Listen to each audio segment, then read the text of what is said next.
one guy I want to talk about real quick, and we'll take your questions when you guys start asking some. Malik McDowell from Michigan State, obviously a Detroit guy like me, but I can tell you this much. You saw something change with him with the BYU game in the middle of the season, because his first 4 games on tape were pretty doggone good with the effort. But of course, Michigan State started 2-2. That's right. That's right. I think kind of when you lose something, you can learn a little bit about a player there. So he may be your kind of flavor of the week. He is. Malik McDowell can play. He reminds me a lot of Chris Jones as a player. Just really long, athletic. He runs a 4.8. He's 6'6", 300 pounds though. Super long arms. He can get up on you. He can lock out on you and find the football.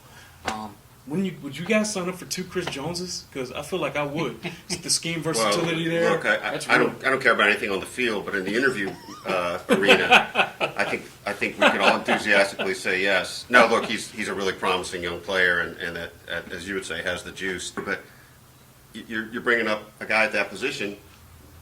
Are you identifying that as an area of need? What are you thinking of as the area of need? I'm thinking defensive tackle is an area of need for sure.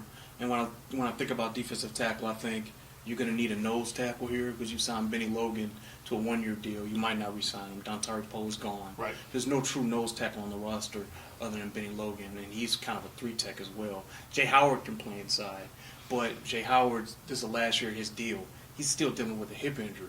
He's in Orlando rehabbing. Right. So, that's a big deal for a defensive lineman.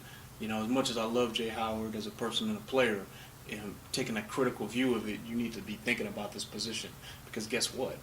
Alan Bailey's coming off a season-ending injury too, and he's going to be a free agent in 2019. And so basically you can create a lot of cap space by releasing him next year. My point is, pretty soon you're going to be looking at a situation where you've just got Chris Jones.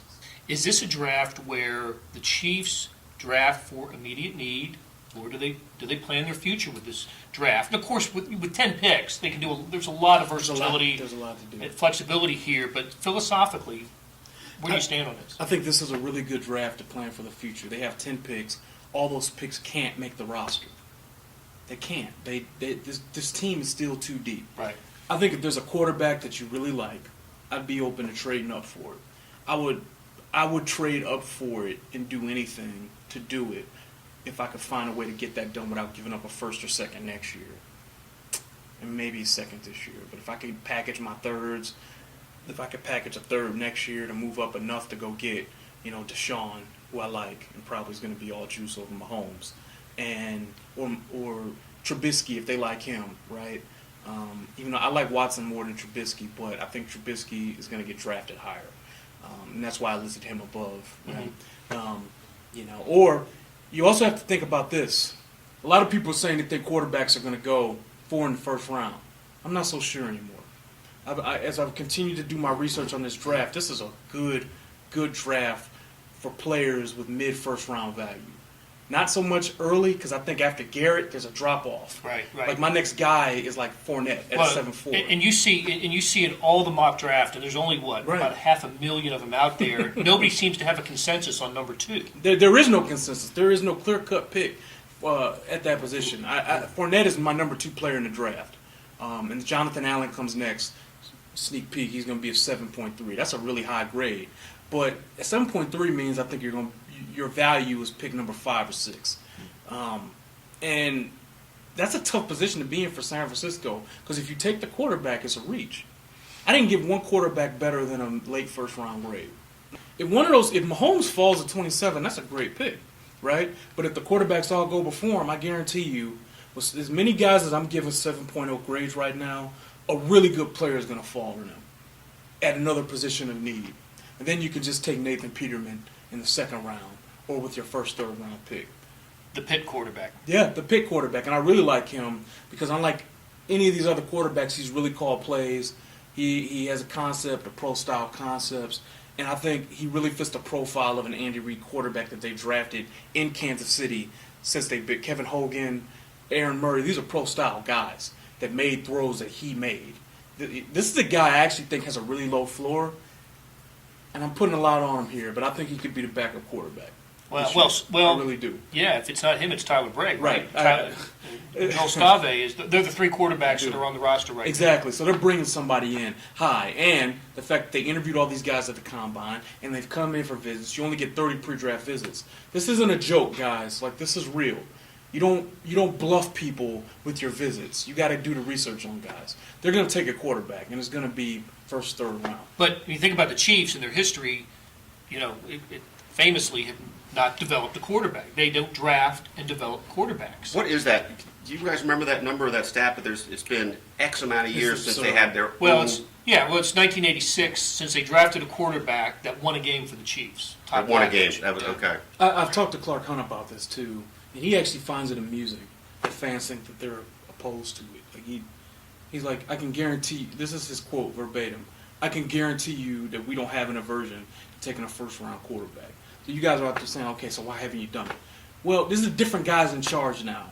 If Andy Reid and John Dorsey, and look, Dorsey's had a really good track record in these drafts here. If they believe in one of these guys, they probably deserve the benefit of the doubt. The one everybody has a man crush on Patrick Mahomes. So when you were watching him, did you think, first round pick? No, I didn't think that.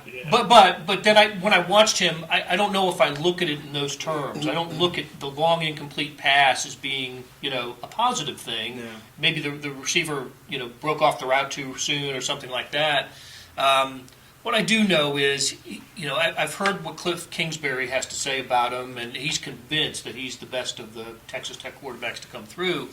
If he plays an NFL game, he'll be the most advanced of the Texas Tech quarterbacks, because that doesn't happen. Yeah. With all those numbers that the Tech quarterbacks put up, they haven't, including Cliff Kingsbury, the first of these guys, they just don't put up the number. Or they don't have the success on the next level. They sometimes don't get drafted. When they do, they don't stick, and it's just...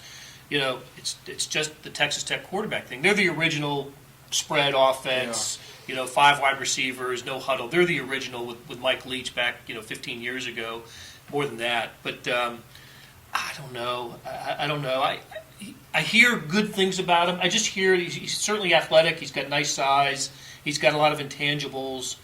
But for a guy like that coming out of that kind of offense, and you can say that about a lot of quarterbacks in college now, how long is it going to take for them to become acclimated to NFL size, speed, and scheme? I wouldn't play him for a year, I can tell you that. Well, no. Here's just a little question about that too. Like, these guys obviously are nimble-minded to be able to run those offenses. Why is it so often that system still victimizes them later? Like you can get stuck in the system label. Like, it's not like they're not right, not like they don't have to make decisions their own. But they've never. But now we've got entire generations of quarterbacks that have never been under center. Youth football to high school football in Texas to college spread offenses, they've never been under center. Can I do an old man football rant?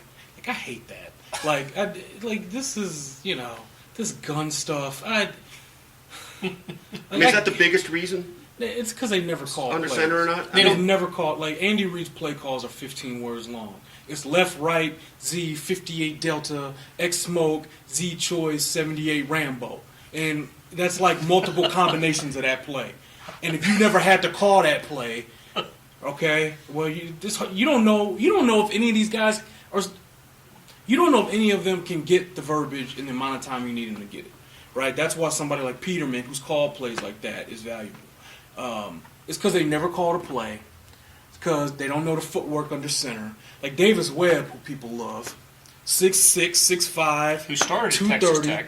giant guy, Cal's quarterback. has an absolute cannon, right? He's the accuracy stinks, but whatever. People like him because his teammates liked him. There's some talent there. But then you see him at the combine, and he's getting into drop drills, and it's the stiffest thing ever because he's never done it. Well, guess what? Even in Andy Reid's offense, you got to be able to take the ball under center and get the drops right because that's part of the offense. And Andy's not going to go just gun because that's all you can do.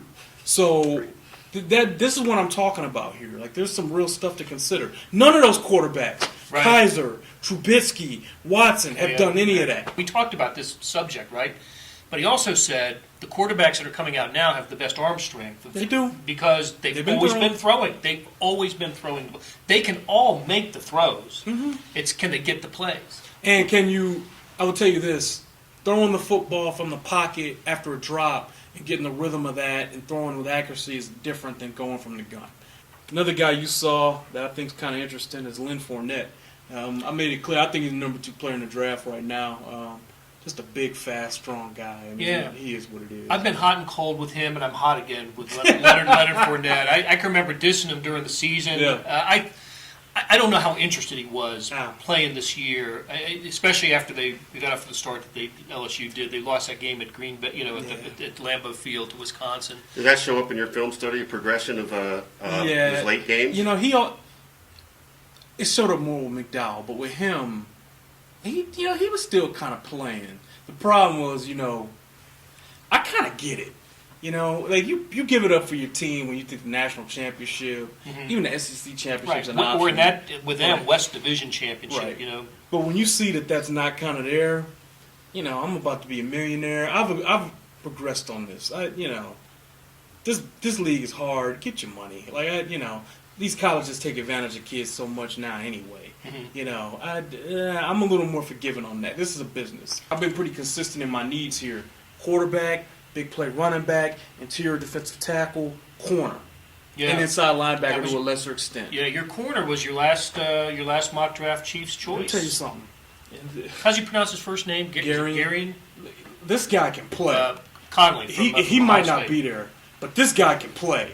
6 feet, 205, so he's built well, runs well. His arm length longer than some defensive tackles, 33 inches. That means when he gets up on you and presses, that guy can play. I don't know if he'll be there, though, but I do think corners a need. I do think there's some very good corners in this draft. They don't do it in the first round. They can do it in the second. They got 4 top 100 picks, basically. I expect them to go defensive tackle, cornerback, quarterback with 3 of those picks, with the last one kind of up in the air for best available player. Maybe edge rusher. There are a lot of – this is a great edge rusher draft. In fact, let me ask you guys something. How high would you feel comfortable taking an edge rusher in this draft? But I'm telling you right now, I don't know if Charles Harris is going to be a first-round pick. I don't know if Taco Charlton's going to be a first-round pick. I don't know if Jordan Willis will be. I got like 4 guys above him. My point is, there's some guys that you can get a really good edge rusher at 27. And a guy in a normal year, he'd be top mid-first round. So where would you guys feel? Well, Charles Harris certainly would be a popular pick, as would Jordan Willis. Be there. They might be there. Jordan Willis had the great combine and the great bowl game. Really increased his stock. I'm hearing second round for him. At least. Wow. He tested better than Harris. He could go above Harris. These tests matter, but you know what? Doesn't it work like this? You list by position. The team lists by position the guys they want, and as picks go, they start coming off the board. So the highest remaining guy at the position that you want becomes your draft pick, does it not? Basically. And if as you laid it out, corner, rush end, quarterback, power back, you've got these guys listed in the order in which you want them. To me, it's the highest remaining guy left in one of those 4. And if it's an edge rusher, yes. If it's somebody you truly want that you've scouted the hell out of and you trust, absolutely go that way. Have you had a chance the last couple of years to figure out in hindsight how your evaluations mesh or differ with the Chiefs' evaluations at positions? I've refined the process. Yeah. And, I put by the way, I'm not saying they're right and you're wrong when they make the pick. I don't care. No, I'm just. This is a fun exercise for me. What I've learned, the reason I do it is because I learn a lot about what they're looking for and what I've missed. Right. Yeah. So I've always been upfront on what I get right and what I got wrong. I predicted D Ford. Right. I predicted Chris Jones. I got Marcus Peters wrong because I got some bad information, and I remember that. Right. Next time you remember. And I also had a bit of a misevaluation with Peters because I had some thoughts about what they were looking for in corners, physicality, and I misjudged the amount of latitude they'll give a prospect if they really like him on the character stuff. Well, now we see a great deal, right? Hey, Andy will take you in if you like it, Right. But you live and learn, so that stuff matters. And I've also learned this too. The testing stuff matters. right? Like the first couple years I've done this, I put a lot of stock into the tape, thinking the tape, no. The Chiefs care about your spark score. They care about your athleticism. Do you jump off the tape, and do you have the good testing? If you do, you can be a pick of the Chiefs. Boy, speaking of character guys, that I'm just gonna say this here, and I don't think he can. I don't think he can play here. I don't think you can draft him because the amount of stories that we're gonna end up doing is probably more than they want to deal with, and it won't just be us, John. Okay, it ain't just gonna be the star. You're gonna have national guys coming in if you do this. Okay, Joe Mixon can play. Joe Mixon is good. Like, Joe Mixon is 7.2 good. Joe Mixon, that's a 7-8 pick. Joe Mixon's like Ezekiel Elliott good. Joe Mixon can block. Joe Mixon can catch. He makes one-handed catches. He creates with the ball in his hands. He's a creator. He can get outside. He can find a crease. There's nothing there. He'll make something happen. Joe Mixon's good. Joe Mixon would be a really, really good fit in this offense and an every down back and somebody that could, but you guys, like, there's a limit on, right? Like, not even invited, right, to the combine, because of what happened at Oklahoma, and not just what happened at Oklahoma, but the revelation of what happened at Oklahoma, the timing of that, which was, of course, after 3 years after the incident happened, is when the film got out on him punching the girl in the sandwich. Look, there's much devil's advocacy to be had on either side of this, right? But the Chiefs presumably right now would tell you, well, we took some heat for Tyreek Hill, but we're showing that it worked out, right? I mean, it's too early into it to say all the off-field stuff is healed or that they have a real bead on how the rest of his life goes, whatever. But wouldn't the Chiefs say to you, well, we took heat, but we've shown that it works. Worth it, and it was worth it. But I think in retrospect, we saw Tyreek for a full season. I think we'll all agree he was unbelievably humble and, like, really at least did the right things in public. And when we were there and weren't reporting, there was stuff that he did that you said, all right, like, you kind of saw some of the things you saw that John was talking about. There is a serious question about whether or not Joe Mixon really is sorry,